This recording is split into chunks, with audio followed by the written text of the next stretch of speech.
Mayong hapon mga kapuso. Sa nagapanguna nga balita, presyo sang gatong liwat naman nga nagtaas subong nga adlaw. Pila ka nagaplano nga maglagaw subong nga Semana Santa ipaiway na lang. Samtang presyo sang LPG posible nga maglabot na sa 1,500 pesos kada tangke buwas. Si John Sala nakatutok live sa Tagbak Terminal sa Haro, Iloilo City. John?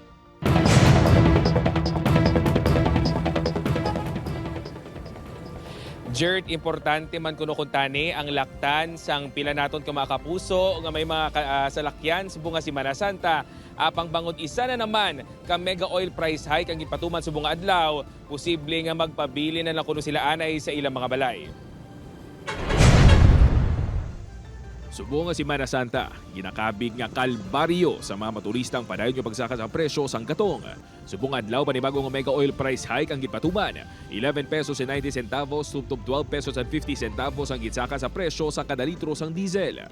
Samtang 1 peso and 90 centavos tubtob 2 pesos and 50 centavos naman sa gasolina. Samtang 1 peso and 40 centavos tubtob 2 pesos sa kada litro naman ang gidugang sang kerosene. Sa pila ka mga gasolinahan sa Iloilo City, yara na sa 130 tubtob 140 pesos kada litro ang presyo sang diesel. Samtang 90 tubtob 104 pesos naman ang gasolina. Ang pamilya na Daisy plano pa kung tani ang maglagaw subong nga hulibig. Apang mangod sa presyo sang gatong, sa balay na lang kunuan ay sila. Work home na lang gid. Wala na lagaw-lagaw. Stay at home na lang gid. Nagkamahal na pati ang luto. LPG gani mahal naman. Padayon man nga nagasaka ang presyo sang liquefied petroleum gas o kon LPG. Yara na sa 1,300 tubtob 1,400 ang presyo sang 11 kilogram nga tangke.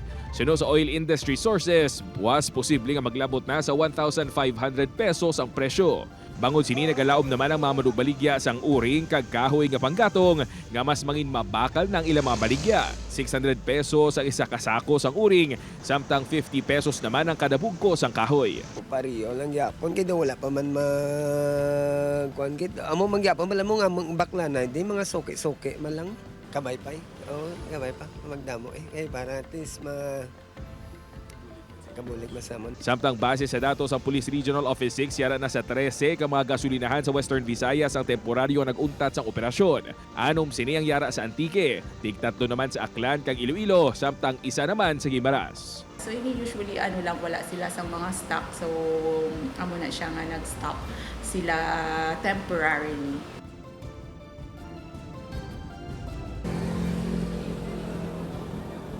Jert, nagpasalig man ang Police Regional Office 6 kapadayon ang ilang monitoring sa mga posible nagapamintaha sa presyo sang gatong kag nagahord sang petroleum products subong nga padayon pa ang ginaatubang tanga krisis. Jert? Madamo gid nga salamat sa update, John Sala.